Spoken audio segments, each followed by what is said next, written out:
How to use audio in Discord app. So first thing first, let's open the Discord app, and once you open it, you will be able to see the interface shown in the screen. So now you can see there is U option or profile icon at the bottom right corner of this home page.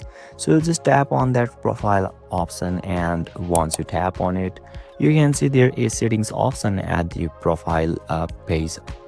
So just tap on that settings icon, and once you tap on it, uh, just scroll a little bit down, and you can see there is a voice option in here. So you can simply tap on there, and you will be able to use your audio on a Discord app successfully. So basically this is how, and this is the process to use your audio on Discord app. And if you still encounter any issue during this process, feel free to leave a comment, and I'll be happy to assist you.